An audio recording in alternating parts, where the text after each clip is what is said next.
In this video, I'm going to be ranking the top 10 best cards in NBA 2K25 My Team before we go into season number 7. As you guys know, today's the last day of season 6, so as you guys could see, I was doing the top 10 position list, and I was doing top 10 point guard, shooting guard, small forwards, power forward, centers. If you guys want to go watch those videos, you guys can as well, but I wanted to get you guys this last final top 10 best cards in the game as of right now. So going into season 7, these are the top 10 cards in my personal opinion.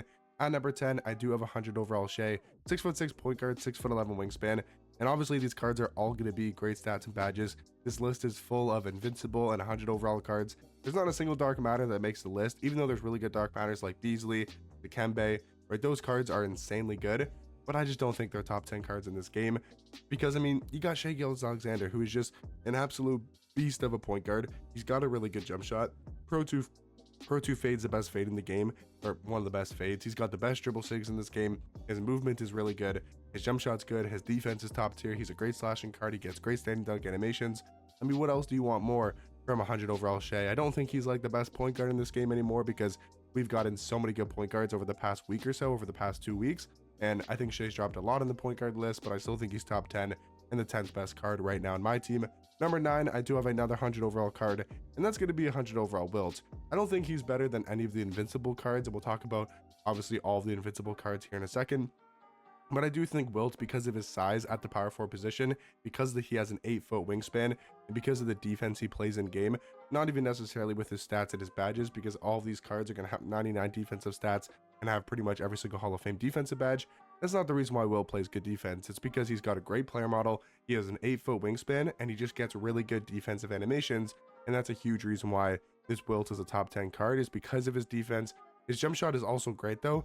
Like the Claxton base with the GG Jackson upper is actually a really good jump shot with his release on very quick timing. Pro 2 fade is nice to have even on a big man. Russell Westbrook dribble style is good.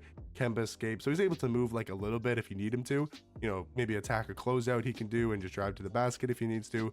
It's really nice to have, and I think Wilt Chamberlain is a top 10 card in this game. I got him here at number 9. Number 8, now we get into a plethora in all of the invincible cards because as of right now, the invincibles are just better than the 100 overalls. Like Jimmy Butler compared to Shai, he's just a better card. 6'7" on point guard, 6'8" wingspan.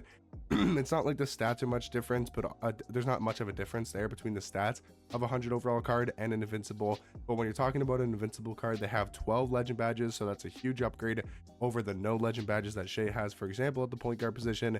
And then all of these cards have really good jump shots. Like, this is an amazing release. They all have the Pro 2 fade, and they all have the best dribble sigs in this game. Garland dribble style, Francis size up, Kemba escape, Trey behind the back. Like, everything is top notch. Everything is the best on these invincible cards. It really just comes down to preference on jump shots because they all do have different jump shots, which is something that I like that they're doing with these invincible cards. They're not just putting the same like overpowered jump shot. All of these releases are going to be different on these invincible cards, but still it just comes down to preference of which jump shot you prefer more. So yeah, I do think Jimmy Butler is the 8th best card right now in my team. Number 7 is going to be invincible Dr. J. I think because he's also 6'7" at the shooting guard position, 6'11" wingspan. I like him a little bit more than Jimmy, just because I do prefer his jump shot more than Jimmy Butler's. And sigs wise, again, they're the exact same. He also does have, I would say, probably the better motion style, because Drew Eubanks is one of the best motion styles in this game. So I like that a little bit more. And I also think his player model is just a little bit better in game. Between Jimmy Butler and between Dr. J and between a lot of these invincible cards, I mean, it just comes down to preference, and it's like such a slight difference. Like, Jimmy Butler is the 8th best card in this game, but is he realistically that much worse than the 2nd or 3rd best card in this game?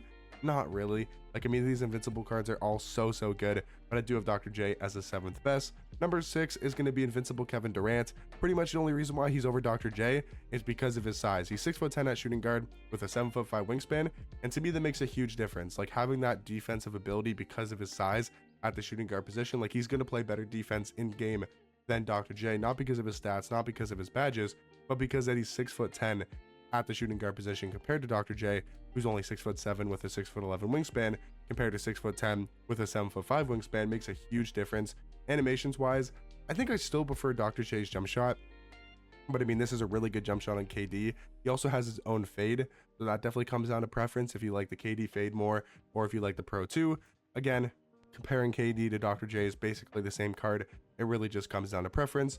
Number 5 though, I do have invincible Giannis. I feel like with Giannis, he's just a better card than Kevin Durant because of his size at his position, 6'11" at small forward with a 7'4" wingspan.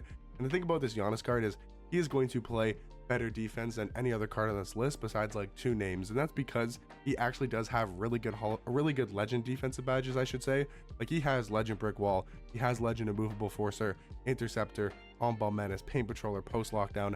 Like, that's going to be the huge difference. Also, with having one of the best player models in this game, with also getting some of the best defensive animations in this entire game. If you guys have ever used a Giannis card, whether it's his dark matter, whether it's his galaxy opal, even whether it's his pink diamond cards, or even his amethyst from day one, he plays extremely well on the defensive end and slashing to the basket, just because cards like Giannis, cards like LeBron, for some reason in 2K, they just always give them these insane defensive animations, these insane offensive animations, and it really does make a difference.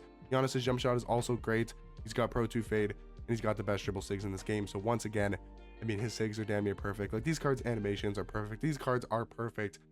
Again, it really just comes down to preference. But number 4, I do have a 100 overall card, and that's because it's Yao Ming. And I think you could put Giannis over Yao Ming if you wanted to. I think you could put a Kevin Durant over Yao Ming if you wanted to, but again, it is so close in ranking that I think these cards are neck and neck. The thing about 100 overall Yao Ming is just that he is so overpowered and so glitchy at the center position.